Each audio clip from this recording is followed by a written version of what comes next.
علی بھی اگلا سوال ہے، عید قربان کی قربانی واجب ہے یا کہ سنت؟ عید قربان کی قربانی جو ہے آلموسٹ امت میں اتفاق ہے کہ یہ سنت موقدہ ہے، واجب نہیں ہے۔ صرف حنفی تھوڑے سے اس معاملے میں سختی کا شکار ہوئے ہیں، اور وہ سختی ان کی حدیث کے ظاہری الفاظ پہ دیکھا جائے تو کسی حد تک جسٹیفائی بھی ہے۔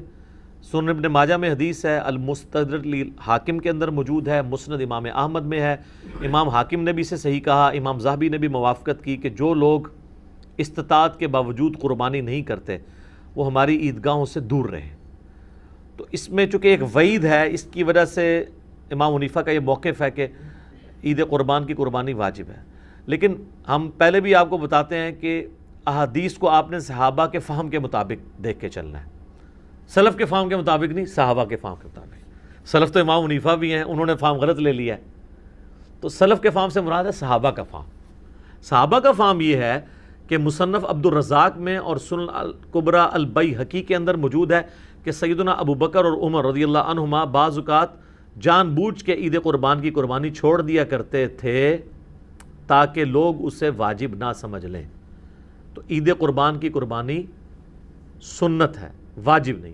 اہل تشیع کے ہاں بھی یہ سنت ہے، واجب نہیں ہے۔ رہا احادیث میں سے یہ ایک حدیث ہے، اس حدیث کے اوپر بھی ہر صحت پہ اختلاف ہے، بہرحال آلموسٹ حسن درجے کی تو یہ بن ہی جاتی ہے روایت۔ تو وہ ہے نبی علیہ السلام نے ترغیب دلانے کے لیے، جیسے کئی ایک موقعوں پہ آپ علیہ السلام کا جس طرح فرمان ہے کہ یہود و نصارہ کی مخالفت کرو، داڑھیوں کو رنگو، یہ ترغیب دلانے کے لیے۔ ورنہ تو اس حدیث کو روایت کرنے والے جابر بن عبداللہ اور ان سے بھی بڑھ کے مولا علی علیہ السلام نے داڑھی نہیں رنگی، سفید ہی رکھی ہے، جواز کی حد تک یہ جائز ہے۔ تو یہ واجبیت کے درجے میں نہیں ہے، سنت کے درجے میں ہے۔ لیکن جس شخص کو اللہ تعالیٰ نے استطاعت دی ہے اسے ضرور قربانی کرنی چاہیے۔ میں یہ باتیں اس لیے نہیں کہہ رہا، اللہ کا شکر ہے کہ میں نے یعنی جب سے اس اعتبار سے صاحب استطاعت ہوں کہ میں نے خود سے کمانا شروع کیا ہے، یعنی 15 سال سے زیادہ ہو چکے ہیں، تو میری تو کسی سال میں بھی قربانی مس نہیں ہوئی ہے۔ نبی علیہ السلام نے بڑے اہتمام کے ساتھ کی ہے، حتیٰ کہ آپ صحیح مسلم میں جو آپ کے آخری حج کی حدیث ہے 2950، جس میں آپ کا فرمان ہے کہ میں اپنے بعد تم میں وہ چیز چھوڑ کے جا رہا ہوں جسے مضبوطی سے پکڑ لوگے، کبھی گمراہ نہیں ہوگے، وہ اللہ کی کتاب ہے۔ مسلم میں صرف اللہ کی کتاب کا ذکر ہے۔ سنت والی حدیث حاکم کے اندر ہے، وہ بھی حسن درجے میں۔ اور رہی غدیر خم کی حدیث، وہ تو حجۃ الوداع کے موقع پہ نہیں بلکہ واپسی پہ خم نامی گاؤں میں، وہ مسلم شریف میں 6225 سے 6228۔ تو بخاری مسلم میں جو حدیث ہے 2950 2950 2950 جابر بن عبداللہ سے، وہ بڑی رکت انگیز حدیث ہے۔ جابر بن عبداللہ آلموسٹ نابینا ہو چکے ہوتے ہیں، تو امام باقر ان کو ملنے کے لیے جاتے ہیں، تو ان کو بتایا جاتا ہے کہ حضور کا بچہ ہے آپ کے پاس، امام باقر حضرت حسین کے پوتے، تو وہ ان کو اپنے پاس بٹھاتے ہیں، تو حضرت امام باقر اس حدیث کو روایت کرتے ہیں، اور امام باقر سے امام جعفر صادق نے بیان کیا ہے، اور 2 واسطوں سے امام مسلم نے لی ہے۔ تو امام باقر کہتے ہیں کہ جابر بن عبداللہ میرے یہ سامنے کے بٹن کھولتے ہیں اور میرے سینے پہ یوں ہاتھ رکھتے ہیں اور کہتے ہیں تم میرے نبی کے بیٹے ہو، تم مجھ سے جو پوچھنا چاہتے ہو پوچھو۔ تو وہ کہتے ہیں میں آپ سے پوچھنے آیا ہوں کہ نبی علیہ السلام نے حج کس طرح کیا تھا۔ تو وہ حج کی آلموسٹ 7-8 صفحوں پہ لمبی حدیث ہے، مسلم شریف میں 2950 اور مشکات میں دوسری جلد میں حج کے چیپٹر میں پہلی حدیث یہ ہے نبی علیہ السلام کے حج پہ۔ یہ امام باقر نے روایت کی ہے، ان سے امام جعفر نے سنی ہے، اور پھر بعد میں 2 واسطوں سے امام مسلم نے لی ہے۔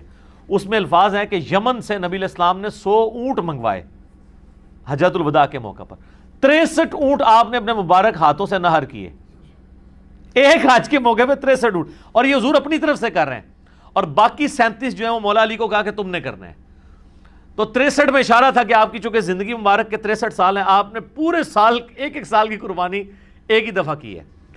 اور اس کے بعد جابر بن عبداللہ کہتے ہیں کہ جب وہ 100 کے 100 اونٹ نہر ہو گئے تو نبی علیہ السلام نے حکم دیا کہ ہر اونٹ میں سے ایک ایک بوٹی لی جائے، اور وہ ساری 100 کی 100 بوٹیاں ایک دیگ میں ڈال کے پکائی گئیں، ہر ایک جانور سے ایک بوٹی لے کے۔ اور پھر جابر بن عبداللہ کہتے ہیں کہ مولا علی نے اور نبی علیہ السلام نے ایک دسترخوان پہ بیٹھ کے تناول فرمایا۔ ٹھیک ہے جی، تو وہ پوری کی پوری حدیث جو ہے نا بڑی رکت انگیز ہے پڑھنے والی، نبی علیہ السلام کے آخری حج کا بیان، حجۃ الوداع۔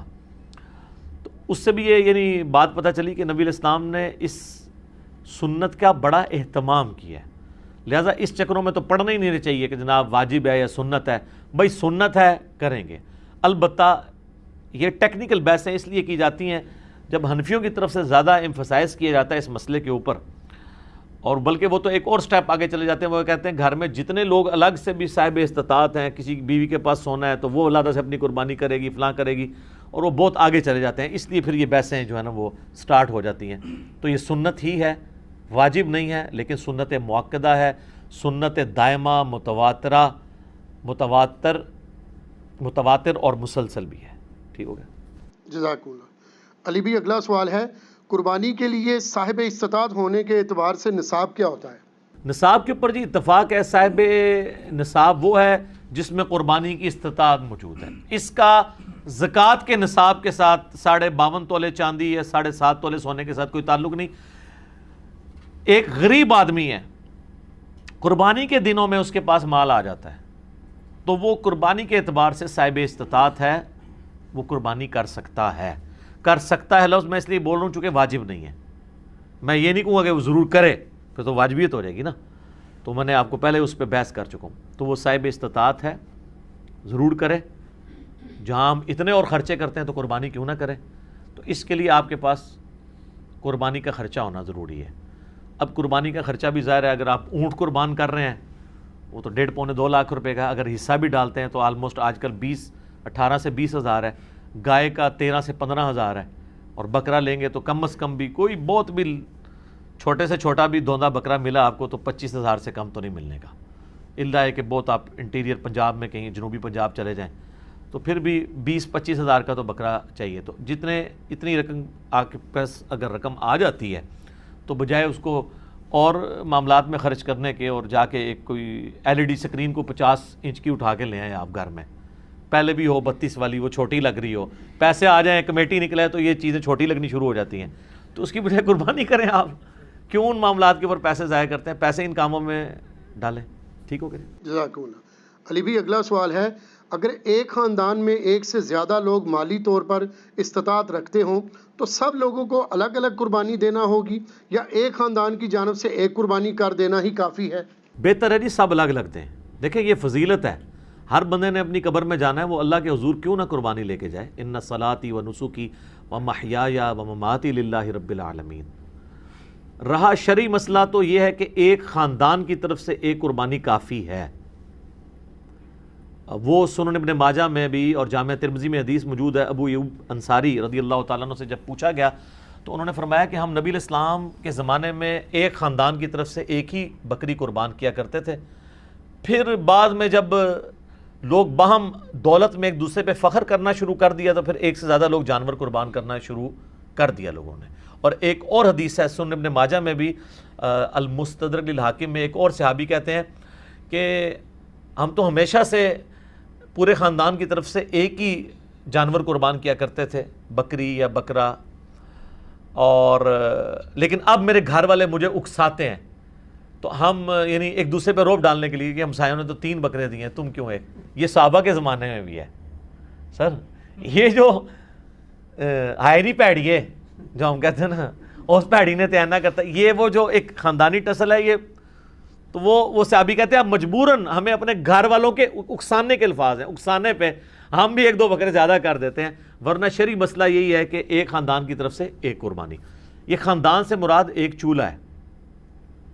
ایک چولہا اس اعتبار سے کہ میاں بیوی بچے. اب آپ کو گھر ایسا لے آئیں کہ جہاں پہ 5 فیملیز رہ رہی ہیں اور چولہا ایک ہو تو وہ آپ کہیں گے ایک قربانی نہیں، وہ 5 خاندان ہے. چولہا عموماً بولا جاتا ہے اس اعتبار سے کہ ایک کوئی مرد ہے، اس کی بیوی اس کے ساتھ ہے، اس نے ماں باپ بھی اپنے ساتھ رکھے ہوئے ہیں، ایک ہی چولہے سے کھا رہے ہیں، تو وہ اس اعتبار سے ایک خاندان ہے. تو لیکن اگر 5 خاندان ایک جگہ پہ رہ رہے ہیں اور دیگ پکاتے ہیں اور وہ کہیں چولہا ہمارا ایک ہے، تو دیگ پک رہی ہے تو سر ایک گائے بھی لے سکتے ہیں، وہ 5 مل کے 5 حصے اس میں رکھ لیں. 5 تو خیر کم سے کم ہے، زیادہ سے زیادہ 7 ہے. اچھا یہ بھی بعض لوگوں میں مشہور ہے کہ جی 7 ضروری پورے کر رہے ہیں، نہیں، 7 زیادہ سے زیادہ. ایک بندہ بھی ایک گائے دے سکتا ہے، 2 بندے بھی مل کے ایک گائے دے سکتے ہیں. بکرا نہیں 2 بندے مل کے دے سکتے گائے. تو اگر 5 گھر میں خاندان ہے ویسے خرچے ان کے علیحدہ علیحدہ ہیں، صرف ایک چولہا اکٹھا ہونے سے یہ نہیں ہوگا کہ ایک خاندان بنے گا۔ اب یہ تو نہیں ہے کہ بھی ایک بھائی کی سالی کی شادی آئی ہے تو دوسرا بھائی اس کے بچوں کو وہ بوٹ لے کے دے رہا ہے اور ساتھ جوڑا لے کے دے رہا ہے، وہ اپنے باقی خرچے بھی تو کر رہے ہیں نا۔ تو اس اعتبار سے اگر میاں بیوی بچے یہ ایک خاندان ہے، ٹھیک ہے، چاہے وہ 5 بھائی اکٹھے رہ رہے ہیں، چولہا اکٹھا جل رہا ہے، پھر بھی وہ 5 خاندان تصور ہوں گے، ہر ایک خاندان کو اپنی قربانی الگ سے دینی چاہیے اور اس سنت کے اوپر عمل کرنا چاہیے۔ ایک خاندان کی طرف سے ایک قربانی کر لینا کافی ہے، ٹھیک ہے۔ جزاک اللہ۔ علی بھائی اگلا سوال ہے، اگر کوئی شخص آلریڈی مقروض ہے تو کیا وہ قربانی دینے کے لیے قرضہ اٹھا سکتا ہے یا قربانی نہ دے؟ قربانی کیوں نہ دے جی، کروڑ پتی لوگ بھی مقروض ہیں، یہ بڑے بڑے فیکٹریوں کے مالکوں سے آپ پوچھیں، انہوں نے کروڑوں میں قرضے اٹھائے ہوئے ہیں، وہ ایکویٹی تو ان کی 40% ہے، 60% تو ڈیٹ انہوں نے بینکوں سے اٹھایا ہوا ہے، وہ تو سب سے پہلے تو ان کی قربانی ساقط ہو جائے گی، جو امریکن بیل چپ فٹ شدہ جو ہے منگوا کے یہاں پہ قربان کر رہے ہیں، اگر آپ ان کو دیکھیں مقروض وہ بھی ہیں۔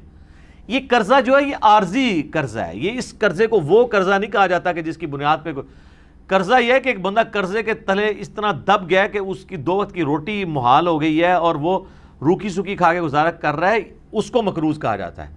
کروڑ پتی لوگوں کو مقروض نہیں کہا جاتا۔ وہ تمہارے پرائم منسٹر صاحب بھی کہتے ہیں اتنی تنخواہ لے کے بھی کہ میرا مشکل سے چولہا جلتا ہے، تو قربانی تو پرائم منسٹر میں بھی کوئی نہیں بن رہی ہوگی۔ اس طریقے سے اگر دیکھا جائے بڑے بڑے فیکٹری آنرز جو ہیں تو وہ اس طرح نہیں ہے، قرضہ اٹھا کے آپ کریں۔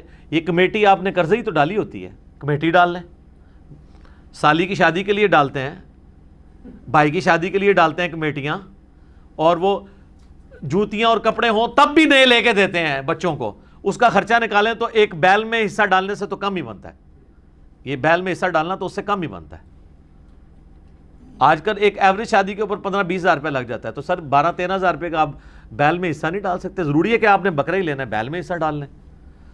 تو یہ جو آپ نے کمیٹی بھی ڈالی ہوتی ہے، اگر ایک سپوز لاکھ روپے کی آپ کی کمیٹی نکلی ہے، تیسری یا چوتھی، اور 10,000 روپیہ مہینہ ہے، تو چوتھی آپ نے کمیٹی جب لے لی ہے تو آپ نے ابھی تک تو 40,000 اس کو جمع کروائے ہیں نا کمیٹی والے کو، 60,000 تو آپ نے بعد میں کرانے ہیں، لیکن لاکھ روپے آپ نے پہلے ہی اٹھا لیا ہے، تو 60,000 کے تو آپ بھی مقروض ہیں، تو پھر تو دنیا میں کوئی بندہ ہی نہیں بچے گا۔ لوگ اتنے بولے بن کے نہ کہتے ہیں، کئی لوگ پوچھ رہے تھے وہ جی قرضہ بھی ہے، زکوٰۃ بھی دینی ہے، قرضہ بھی جو مائنس کریں گے، اور مائنس بھی کتنے الٹے طریقے سے کرتے ہیں، اس طریقے سے تو الٹا اس کو زکوٰۃ دینی پڑ جائے گی۔ وہ پتہ کس طرح کر رہے ہوتے ہیں، مثلا ایک بندے کا کاروبار ہے 1 کروڑ روپے کا،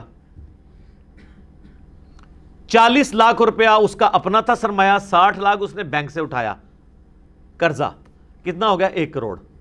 اب وہ جب حساب کرنے لگتا ہے نا سال بعد، وہ کہتا ہے جی میں نے 1 کروڑ روپیہ کاروبار میں لگایا ہوا ہے، تو 1 کروڑ کی زکوٰۃ جو ہے وہ کیسے نکالی؟ وہ پھر کہتا ہے کہ دیکھیں جی میرا تو اپنا تھا 40، 60 میں نے بینک سے اٹھایا، تو 60 میں سے 40 نکل گئے، تو 20 لاکھ کا تو میں ابھی بھی مقروض ہوں، تو میں تو مقروض ہوں، میں کیوں زکوٰۃ دوں گا؟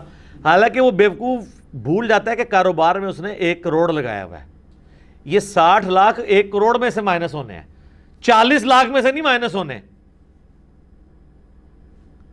40 لاکھ تو اس کا اپنا تھا نا، 60,000 اس نے قرضہ اٹھایا، تو ٹوٹل کتنا ہوا 1 کروڑ۔ اب کاروبار میں 1 کروڑ لگا ہوا ہے، 1 کروڑ میں سے 60 لاکھ مائنس ہونا ہے، اپنے 40 جو بھی وہ 60 کاٹ دیتے، ٹھیک ہے۔ ویسے ماشاءاللہ آپ ان کو دیکھیں، ان پڑھ چٹے ان پڑھ ہے، کروڑوں کا بزنس کر رہے ہیں، آپ کو جناب زبانی پورے دن کا حساب کتاب بتا دیں گے، اور نام نہیں اپنا لکھ سکتے، کاروبار میں اتنے تیز ہیں۔ دعائے قنوت پھر بھی نہیں یاد ہوگی ان کو، جنازے تو ویسے ہی نہیں آتا نا، غور پہ ہے کوئی اور۔ تو یہ سارے بہانے ہیں جی قربانی کے۔ میں تو پوری کوشش کرتا ہوں کہ اس کے اوپر لوگوں کو ترغیب دلائی جائے کہ قربانی نہ مس کریں۔ سر یہ بہت بڑی نعمت ہے، آپ قیامت والے دن اور کچھ نہیں ہے تو حضرت ابراہیم علیہ السلام سے سفارش کے لیے عرض کر سکتے ہیں، ان کی سنت کو زندہ رکھا، ان کی سنت آپ نے زندہ، سنت ابراہیمی کو زندہ رکھا۔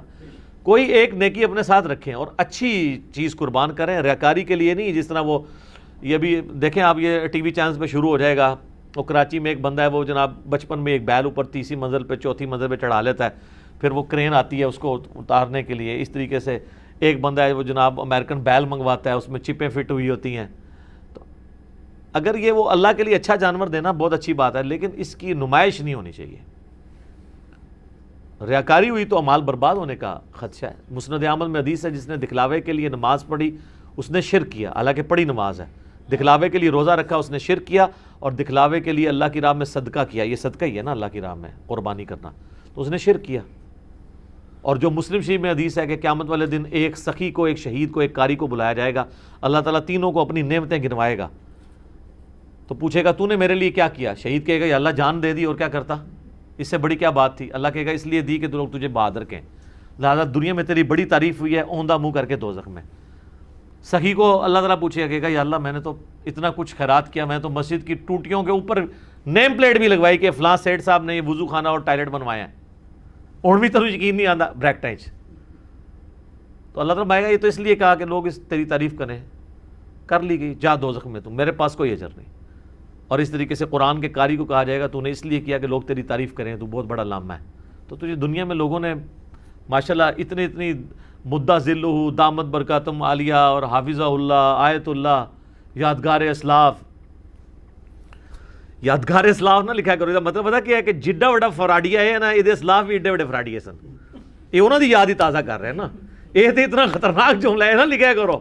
میرا دماغ ہوئے پاسے ٹوٹ جاتا ہے کہ یار یہ یادگار اسلاف اگر یہ ہے تو یہ مطلب ہے جو میں سوچتا ہوں کہ پچھلے بھی یہی کچھ کرتے رہے ہیں اور یہ انہی کی یاد تازہ کر رہا ہے، تو یہ مطلب یہ انہی کی جائز روحانی اولاد ہے۔ یادگار اسلاف نہ لکھا کرو، ٹھیک ہے، اگر اسلاف کو آپ نے بچانا ہے تو۔ اور یہ باتیں کرنا صرف آسان ہے، دین کے اوپر چلنا بڑا مشکل کام ہے۔ تو جناب قرضہ اٹھانا پڑتا ہے تو کوئی مسئلہ نہیں، قرضہ کیا آپ کو سب مر چلیں، قرضہ اٹھا کمیٹی ڈال لیں، پلان کریں قربانی کے لیے۔ اگر آپ نے ہر مہینے میں بھی 1000 روپے علیحدہ کیا ہو نا، سال بعد 12000 روپے بن جاتا ہے، آپ ایک حصہ ڈال ہی سکتے ہیں۔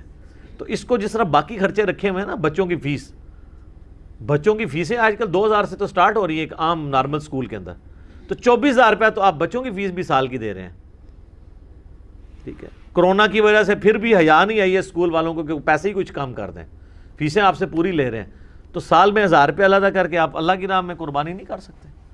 کرنی چاہیے۔ ایون قرضہ بھی اٹھانا پڑتا ہے، ضرور اٹھائیں، کریں، کیونکہ یہ قرضہ ایسا نہیں ہے کہ جو آپ کی گردن کو دبوچ لے گا، آپ آسانی سے اتار لیں گے۔ 12-13 روپیہ کیا چیز ہے؟ اب اس چکر میں نہ پڑ جائے کہ میں نے جا کے 50,000 روپے دی کوئی بیتل بکری جا کے لینی ہے، تو وہ تو ظاہر ہے اتنا بڑا ہاتھ بھی نہ ڈالیں آپ، ٹھیک ہے، نارمل قربانی کر لیں جو آپ گھر میں۔ اچھا بعض لوگ ہیں گھر میں موٹا گوشت کھانے کو عیب اور گالی سمجھتے ہیں، اور جب قربانی کا موقع آتا ہے تو وہ بڑے گوشت میں حصہ ڈال دیتے ہیں پیسے بچانے کے لیے۔ تو چاہیے یہ کہ پھر جو اگر آپ چھوٹے گوشت کو پریفرلی گھر میں کھاتے ہیں، صرف چھوٹا گوشت جو کھا رہے ہیں میں ان کی بات کر رہا ہوں، جو مکس کر کے کھا رہے ہیں ان کی نہیں بات کر رہا، تو آپ کو پھر قربانی بھی چھوٹے گوشت کی ہی دینی چاہیے۔ لن تنالوا البر حتی تنفقوا مما تحبون، تم کبھی بھی نیکی کے اعلیٰ درجے کو نہیں پا سکتے جب تک کہ پسندیدہ چیزیں اللہ کی راہ میں خراب نہ کرو۔ ویسے موٹے گوشت سے آپ گن کھائیں اور کہیں جی ساڑھے گھر سے پکدہ ہی چھوٹا ہے، جو قربانی دی واری آئے تھے وہ جناب موٹا گوشت کا حصہ 13,000 روپے کا بن رہا ہے اور بکرا جو ہے وہ آ رہا ہے 30,000 روپے کا، ادھر جناب تمہیں یاد آ جائے کہ وہ جی ابراہیم علیہ السلام جڑے نا وہ بھی بنایا بچڑا لائے سن فرشتیاں واسطے، تے موٹا گوشت تے سنت ابراہیمی ہے، ٹھیک ہے۔ سر بڑا گوشت سنت ابراہیمی ہے اور چھوٹا گوشت سنت محمدیہ ہے صلی اللہ علیہ وآلہ وسلم۔ بخاری مسلم میں حدیث شفاعت جو ہے وہ سٹارٹ ہی اس سے ہوتی ہے کہ نبی علیہ السلام کے سامنے دستی کا بکری کا گوشت رکھا تھا، آپ وہ ساتھ ساتھ کھا رہے تھے اور آپ نے شفاعت والی حدیث بیان کی کہ قیامت والے دن سب کے سب لوگ پہلے حضرت آدم کے پاس جائیں گے۔ وہ حدیث کا آغاز ہی بخاری مسلم کا اس سے ہوتا ہے، اور اس سے یہ بھی ثابت ہوا کہ کھانا کھاتے ہوئے گفتگو کرنا سنت ہے، لیکن یہ اس میں احتیاط بھی ہے۔ بعض لوگ بہت بڑے بڑے نوالے لیتے ہیں، ساتھ گفتگو کرتے ہیں، بعض کا سانس کی نالی میں چلا جائے نا تو لگ پتہ جانا جائے۔ یہ جو منع کرتے ہیں نا لوگ کھانا کھاتے ہوئے بولنا نہیں چاہیے، یہ کوئی شرعی مسئلہ نہیں ہے، بلکہ اس لیے کہا جاتا ہے کہ وہ کھانا کھاتے ہوئے بعض اوقات وہ سانس کی نالی میں چلا جاتا ہے۔ اور آپ کو پتہ ہے یہ جینون بیماری بھی ہے بعض لوگوں کو، میں کئی ایسے لوگوں کو جانتا ہوں جن کو معدے کا ایشو ہے نا، ان کو ڈاکٹرز نے باقاعدہ کہا ہوا ہے کہ آپ نے کھانا کھاتے وقت نا صرف کھانا کھانا ہے، نہ باتیں کرنی ہے، نہ ٹی وی دیکھنا ہے، اور آپ نے اپنے ذہن میں حاضر کرنا ہے کہ آپ کھانا کھا رہے ہیں، کیونکہ دماغ کے سگنل پھر وہ ایسے چلیں گے کہ آپ کا خوراک کی نالی میں نہیں جائے گا۔ یہ جینون پرابلم ہے، ٹھیک ہے۔ یہ اذانیں شروع ہو چکی ہیں، بقیہ کے سوالات انشاءاللہ اذانوں کے وقفے کے بعد انشاءاللہ۔ بسم اللہ والحمد للہ والصلاة والسلام علی رسول اللہ وعلی آلہ واصحابہ اجمعین الی یوم الدین، الحمدللہ آج 19 جولائی 2020 کی علمی و تحقیقی مجلس نمبر 124 کی جو اسٹوڈیو ریکارڈنگ ہے اس کے بقیہ سوالات کی طرف آتے ہیں اذان کے وقفے کے بعد والے سوالات کی طرف.